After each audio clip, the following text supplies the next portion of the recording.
Et bonjour à tous. Je voulais vous faire une petite vidéo sur les variétés de tomates que j'ai plantées cette année, mon petit retour d'expérience. Il y a aussi des tomates que je fais d'année en année. Donc là, on va commencer par l'extérieur. J'ai prévu mon petit cahier parce que les noms, je les retiens jamais tous, surtout les nouvelles variétés. Et puis après, on ira faire un petit tour dans la serre. Et voilà. Donc, il y a des petites choses. Je vais essayer de pas trop parler en fonction de mes goûts. Je vais les décrire peut-être un petit peu, mais le but c'est de vous décrire la tomate telle qu'elle est. Après le reste ça sera en fonction de vous, de vos goûts, vos couleurs, si vous voulez en sélectionner parmi celles-là. Alors on va commencer par. Je vais poser mon cahier, il m'embête.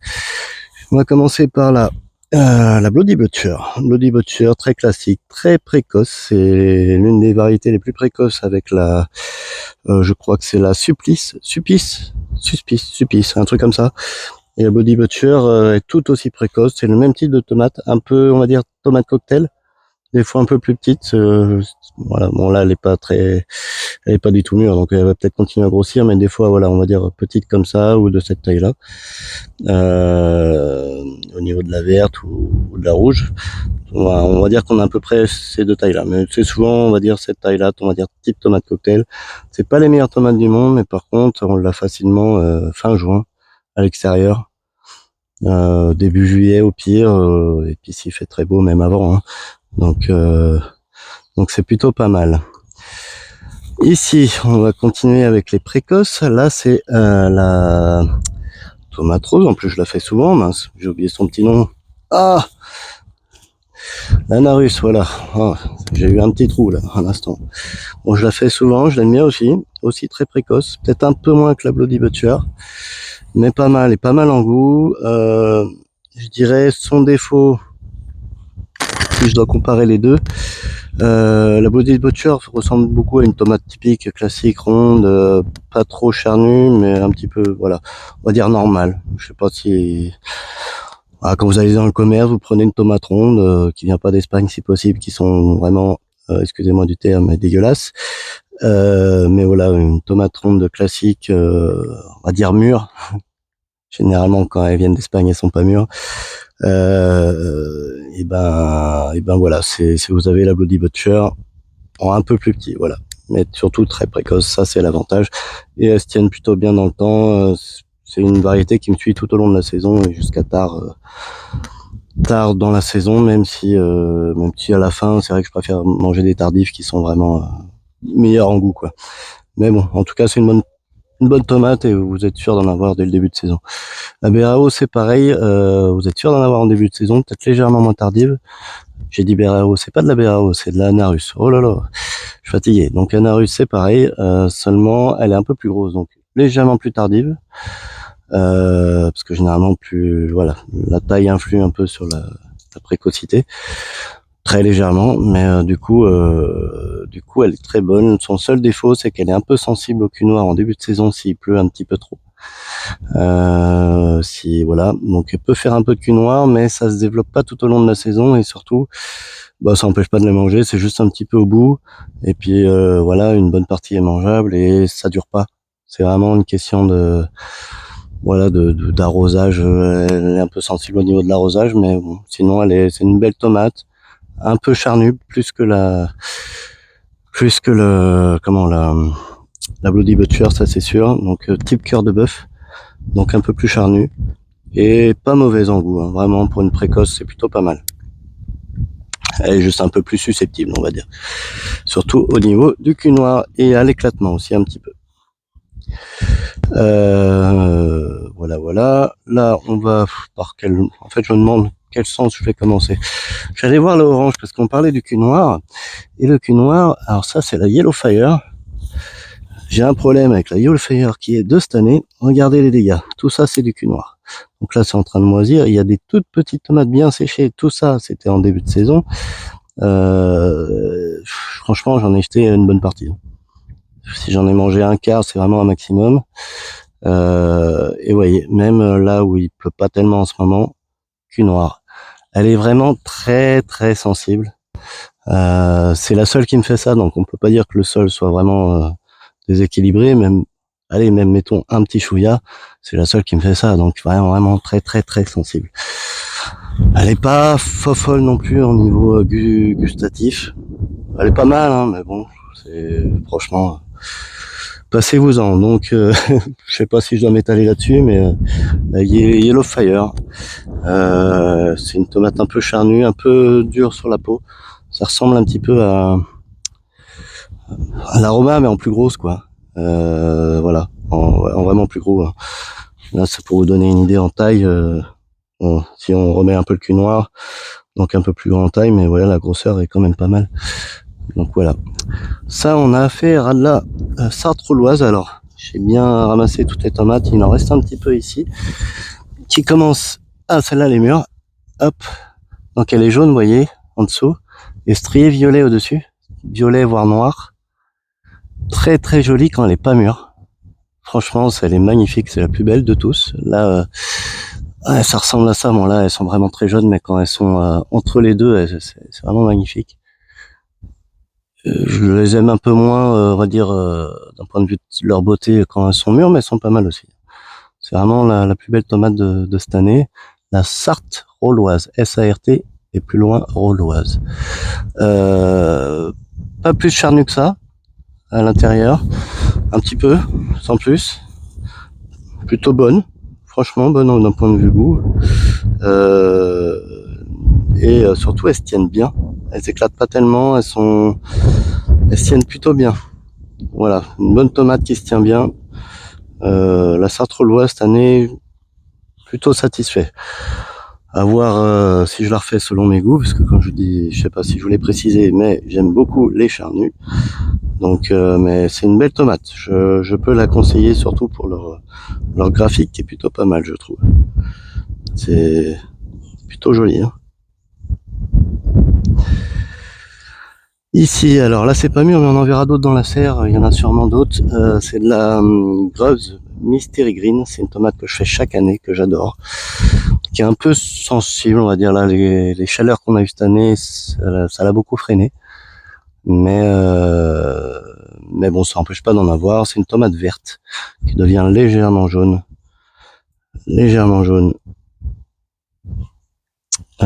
quand elle est mûre. Et simplement, douce à souhait, charnue, plutôt charnue. Ça fait des tomates, on va dire de cette taille ou un peu plus gros.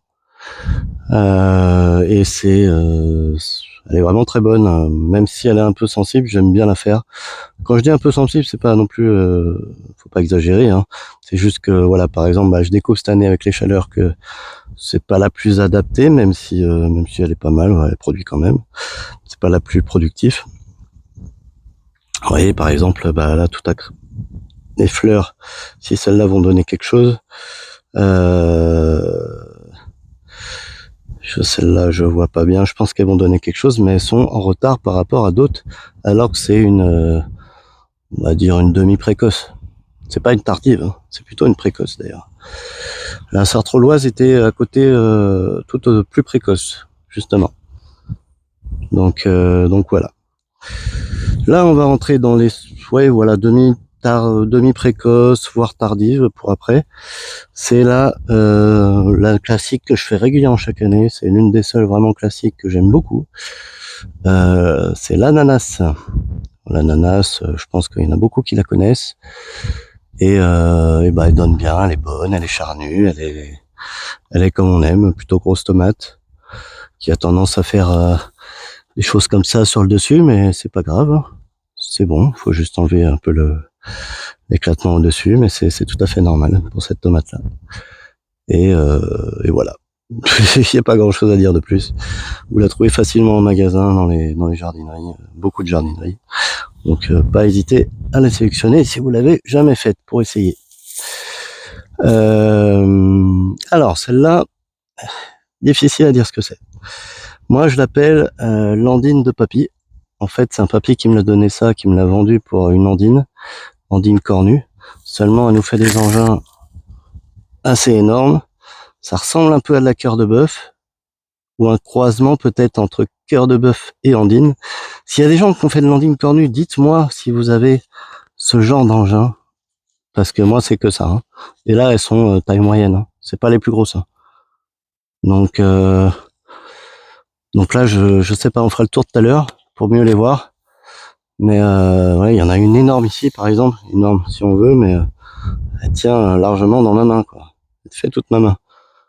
Donc si vous avez de l'andine cornue, dites-moi si vous avez des engins comme ça. Mais j'ai plutôt l'impression qu'on a affaire soit de le cœur de bœuf et il s'est un peu trompé le papy dans ce qu'il m'a dit, soit un croisement entre une andine et une cœur de bœuf ou je ne sais quelle variété.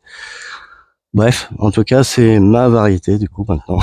l'andine de papy je l'appelle, et je sais pas si elle existe quelque part, mais moi qui aime bien savoir ce que je sème et garder ma variété, eh ben, je ne sais pas exactement ce que c'est, mais pourtant je l'adore. Elle est très charnue, elle est très bonne et elle est productive et fait des grosses tomates, quoi. Donc, il n'y a pas grand-chose à dire.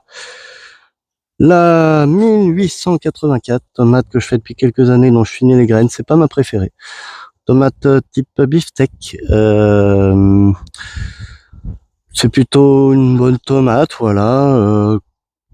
Peut-être un peu sensible, c'est pour ça que je vais pas la garder. Je finis juste mon paquet. Mais encore pas tellement, hein, pas plus sensible que n'importe quelle variété classique, on va dire. Mais grosse tomate et finalement plutôt tardive, c'est peut-être ça aussi qui m'embête, et moins charnue que par exemple mon andine de papy qui est à côté, que j'adore. Donc je sais pas, j'ai aucune raison vraiment de la garder en fait.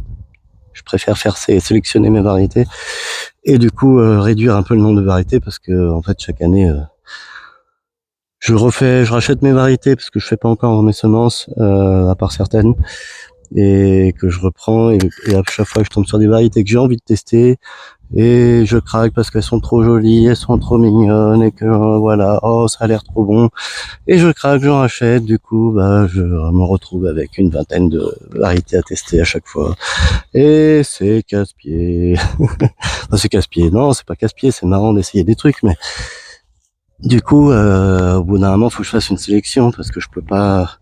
Bon, déjà, il y en a qui sont pas si intéressantes que ça, et puis mon but, c'est quand même que d'en garder 3, 4, 5 peut-être à la fin. Hein. Donc, faut que je prenne sur moi et que j'arrête d'acheter des choses curieuses.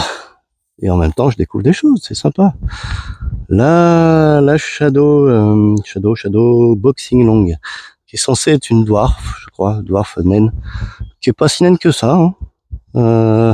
Par rapport à celle qui est derrière, par exemple, si elle est un peu plus petite, mais voilà, par rapport voilà, elle est dans les plus petites du potager, mais pas non plus naine. Alors je sais pas trop ce qu'ils appellent dwarf. Je crois que c'est à taille limitée, hein, ça s'arrête de grandir à un moment donné. Ouais, c'est ça, port déterminé, je crois, c'est ça. Et là, par exemple, celle qui est à côté, indéterminée, ne s'arrête pas de grandir. Bref, tout ça pour dire que cette Shadow Boxing Long ressemble à de la Roma en peut-être légèrement plus gros, je suis pas sûr. On va dire dans ses tailles.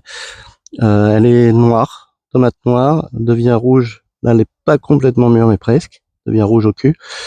Je sais pas si j'en ai une là. Non, je les ai ramassées hier, je crois. Mais voilà, on va dire peau un peu légèrement épaisse comme la Roma. Très bien pour les sauces. Elle est pas mauvaise du tout. Franchement, elle est sympa, productif. Il y en a encore pas mal sur l'arbre, plutôt productif. Et ouais, je pense qu'à privilégier pour les sauces, mais sinon, même en salade, elle passe très bien. Moi qui suis pas très fan de l'aroma, je trouve que celle-là passe encore. Et plutôt charnue, très très bien. Donc une belle découverte cette année, plutôt jolie aussi avec son coloris un peu foncé et strié. Donc pour de la tomate noire, moi qui en essayais pas mal, généralement je suis plutôt déçu. Celle-là, plutôt pas mal. Plutôt pas mal. Et cherchez pas avec vos tomates noires, la noire de Crimée, c'est nul. Voilà, ça c'est dit. Non, franchement, c'est pas la meilleure, quoi. Enfin, en tout cas, elle rentre pas dans mes goûts, ça c'est sûr. Bref, passons. J'ai ouvert un débat. Là. Allez, débattez là en dessous de la vidéo. Commentez, débattez. Moi, je trouve ça nul, c'est tout. Point. Bref, les goûts et les couleurs, c'est comme ça. Et là, on va arriver sur celle-là. Hop, je sais pas si vous la voyez, un petit peu jaune. Un petit peu jaune, c'est là, la perle de lait. Si je me trompe pas, je vérifie juste que je dis pas de bêtises. Oui, c'est ça. C'est ça, la perle de lait. Elle se tient plutôt bien. Là, pour le coup, j'ai pas eu de problème du tout. Elle est costaud. Elle fende pas. Et un peu comme la sartrouloise, mais peut-être encore mieux même. La perle de lait est pas mal. Peut-être qu'elle est un peu trop tardive à mon goût. Et pas non plus, on va dire, à moitié, comment dire, charnu. Un peu charnu, mais pas trop. Un peu comme la Sarthe, en fait, la sartrouloise. C'est deux belles découvertes. Je trouve quand même la sartrouloise plus jolie, mais en tout cas, elle se tient vraiment bien, celle-là. La perle de lait. Et bon, la perle de lait, elle est un peu blanche en dessous, mais bon, elle finit jaune. Hein. Quand on dit perle de lait, elle est pas blanche du tout. Alors peut-être dans certaines conditions, elle est blanche, je sais pas. Pour l'instant, pour moi, c'est plutôt jaune. Là, elle est presque mûre, vous voyez, elle est pas blanche. Hein. Et il y a encore du vert, donc elle peut encore mûrir, elle va devenir jaune, plus jaune. Ici, on a affaire à une tomate voyageuse, je pense que vous avez deviné. Tomate voyageuse, pour ceux qui savent pas, là j'en ai que j'avais fait tomber qui était à demi-mûr. Par exemple, hop, je prends un petit bout, tac, et ça s'éclate pas, vous voyez. Ça s'éclate pas, et là j'ai coupé la tomate. Donc tomate voyageuse parce qu'on dit que on la prend dans sa poche et puis on peut grignoter des petits bouts comme ça sans que ça s'éclate. L'idée est marrante, mais en fait ça s'arrête là hein, parce que niveau goût, bon c'est une tomate lambda. Niveau chair, c'est une tomate lambda, je dirais. Je dirais même qu'il y a de l'inconvénient parce que du coup ça multiplie la peau sur la tomate. Donc au final on se retrouve avec des bouts de tomate comme là. Et bah, c'est des petites tomates. Et si c'est pour voyager, pourquoi vous prenez pas des petites tomates cerises? C'est aussi bien, non? Bref, ça m'a amusé 2 minutes en gros. Rien à dire de plus sur ces tomates voyageuses. Fait juste pour rire 2 minutes. Donc nous voilà avec les tomates ananas. Et là, je vous refilme, peut-être sous un autre angle, les tomates andines de papy, ou soi-disant andines ou cœur de bœuf. Vraiment, dites-moi, hein, si vous en avez fait, moi j'en ai jamais fait. L'andine cornue, est-ce que vous avez ces tailles-là? Franchement, voilà quoi. C'est quand même de la grosse tomate. Hein. J'en ai pris une l'autre jour, 7 ou 800 grammes, je sais plus. L'année dernière, pareil, 800, 900 grammes pour les plus grosses. Je sais pas si vous avez ça avec de l'andine cornue, quoi. Donc bon, allez, on va dans la serre. Chose avant d'aller dans la serre, les petites tomates cerises quand même. Vite fait, c'est toujours les mêmes chaque année. Peut-être que je vais en garder qu'une variété à la fin, mais ça c'est la Negro Azteca. Légèrement rose et sombre sur le dessus. Elle est presque mûre, pas totalement, je l'ai cueillie un peu tôt là. Donc elle est, voilà, ça ressemble à ça. Un petit peu vert, on dit qu'elle est un peu foncée, mais plutôt vert sur le dessus en fait. C'est... Hop. Voilà. Et à côté, une très classique, la poire jaune. Mesdames et messieurs, la voici, la voilà. Donc je pense que tout le monde la connaît, celle-là, une très appréciée de ma fille. Voilà, je vais pas en dire plus. D'un point de vue goût, j'aime bien les deux. En fait, ça dépend des années, les deux sont plus ou moins sucrés selon les années. L'année dernière, c'était plus la Negro Azteca, cette année, c'est la poire jaune. Alors ici dans la serre, on va tâcher d'accélérer parce qu'il y a beaucoup les mêmes variétés et surtout, il n'y a pas grand-chose de plus à dire, beaucoup, à part 2-3 petites choses. À savoir qu'avec les chaleurs, il y a des fois la production s'est arrêtée dans la serre, ou enfin pas arrêtée, mais ralentie. Ça m'a pas empêché de récolter des tomates de temps en temps, mais et surtout en début de saison, ça a complètement arrêté la maturité des tomates. Le trop de chaud, et il faisait plus de 40 hein, ici, hein, facilement, même en aérant. Le trop de chaud a ralenti la maturité. Mais ça m'a pas empêché, voilà. Quand on voit celle du bout là-bas, plutôt pas mal. Bref, on va commencer on va faire vite. La fameuse andine de papy qui est toujours là, qui est bien mûre celle-là. Ah, elle est magnifique. Voilà. Et mais qui a poussé moins finalement le de l'extérieur l'a rattrapé. Vous voyez, elle a arrêté de produire. Là on a la Bloody Butcher qui arrête pas de produire, elle, qui avait ralenti aussi, mais du fait qu'elle soit petite, elle reprend beaucoup plus vite. Et ici on a beaucoup de tomates vertes, vous voyez. Elle a mieux poussé parce qu'elle a été plantée avant que l'extérieur, là, c'est ma green, la grosse Mystery Green, mais pareil, ça a du mal à mûrir. Celle-là, elle commence, mais elle est pas totalement mûre. Et bon, elle m'a donné pas mal en quantité, mais finalement, ça a du mal à mûrir, donc je les aurai en fin de saison certainement. Les coups de chaleur, elle, pour le coup, c'est une tomate d'extérieur, mais bon, elle est quand même bien entretenue à l'intérieur. D'un point de vue, voilà, moi j'ai peur du milieu, des machins comme ça, c'est aussi pour ça que j'ai fait une serre. Parce que selon les années, ici il peut pleuvoir beaucoup ou faire totalement l'inverse, complètement sec comme cette année. C'est dur à dire, hein. En fait c'est pour ça que je fais maintenant l'extérieur et l'intérieur. Donc bon, j'en ai pas de mur à vous présenter pour la Mystery Green, mais voilà, dommage. En tout cas, elle produit, elle est bien grimpée, elle est plus haute que celle de dehors. Elle va jusqu'à l'eau, elle est pas loin de toucher la toile. Du petit basilic au passage, ici, basilic pourpre que j'aime beaucoup. Bref, peu importe, c'était pas la question. Alors, ici on en est à la Narus, vous voyez, qui éclate. Là, peut-être qu'elle est trop mûre ou pas, mais elle éclate. Sujette à l'éclatement quand même. Elle est tombée. J'ai vu sa tête, je vais pas m'embêter avec ça. Hop. Des fois je les récupère, voilà, j'en fais des choses, mais là, un peu trop fondu, et puis il y a tellement de tomates qu'au bout d'un moment, je m'embête même plus. Mais bon, je les jette pas tous, heureusement. Alors ça, je vais la récupérer, vous voyez, elle est fendue là. Je sais pas si vous voyez. Ça, je vais la récupérer, je vais la manger, pas de souci. Mais en tout cas, elle a bien poussé. Alors, elle fend, faut savoir que j'ai arrosé, mais très peu ici. J'ai arrosé il y a pas si longtemps, et elle a refondu. Elle est vraiment sensible à l'éclatement. Je pense qu'elle est bien à l'intérieur. Et je sais pas trop, elle me perd des feuilles pas mal. Mais bon, ça, elle se comporte quand même bien, hein. Au final, elle continue à produire, vous voyez. Elle est montée là-haut, elle continue. Faut que je l'attache ici. Je sais pas combien elle mesure, mais elle fait pas loin des 2,50 m, hein, je pense. Ah ouais, facile, ouais. Enfin, dans les 2,50 m.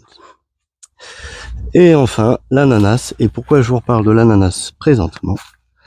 Parce que ça va être intéressant. C'est que, vous voyez, regardez bien les feuilles. Tomate ananas, feuille comme ça. Tomate ananas, feuille comme ça.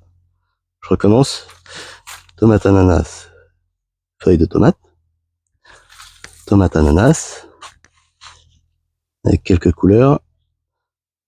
Feuille comme ça. Regardez bien les feuilles. Une grosse feuille, quelques petites feuilles. Ça vous rappelle rien ce feuillage? Patate, feuille à patate, feuille de pomme de terre. Et du coup, il y a plusieurs variétés d'ananas qui existent et j'en ai trouvé deux qui se ressemblent beaucoup. Et je me suis toujours demandé quelle est la plus précoce. Et en l'occurrence, c'était celle-là. Même si elle s'est arrêtée de produire, c'est-à-dire que la chaleur a fait que elle a des tomates, mais elle donne pas tellement. Que celle-là arrive à mûrir un peu. Bref, en serre, la tomate ananas, moyen, avec les grosses chaleurs. Et celle-là, mais au final, quelle est la plus productive, je sais pas. Tout ce que je peux dire, c'est la plus précoce, c'est la tomate, l'ananas, la feuille de patate. Mon test, voilà, j'ai voulu comparer cette année. J'ai vu quelques différences, mais au final, j'arrive pas à bien les voir. Gustativement aussi. Voilà. Je vous redonnerai un retour plus précis. Mais voilà, sachez qu'il y a beaucoup de tomates ananas différentes. Ceux qui disent qu'ils sont tardives ou précoces, pour moi, chez moi, les ananas, c'est précoce. semi-précoces, on va dire. Et c'est pas des tardifs, contrairement à ce qu'on croit. Maintenant, étant donné qu'il a fait chaud, que ça a bloqué la maturité, en tout cas pour certaines, je sais pas. Et à l'extérieur, c'est que de la tomate. Ouais, j'ai pas eu beaucoup d'ananas à feuillage de patate, du coup c'est que de la tomate, on va dire, à feuillage classique. Et là, voilà, elle se comporte normalement, j'ai envie de dire. Demi-saison. Donc voilà. Feuille à patate à réessayer, mais j'en ai déjà eu, et pour moi, elle était plutôt précoce. Mais pas loin, je pense, que du feuillage classique. À revérifier, on va dire. À revérifier. Niveau goût, elles sont quand même assez similaires. Bon écoutez, voilà, j'ai fait le tour. J'espère que ce petit tour vous a plu. Et je vous souhaite une bonne après-midi ou une bonne soirée en fonction de là où vous en êtes. Et puis à très bientôt.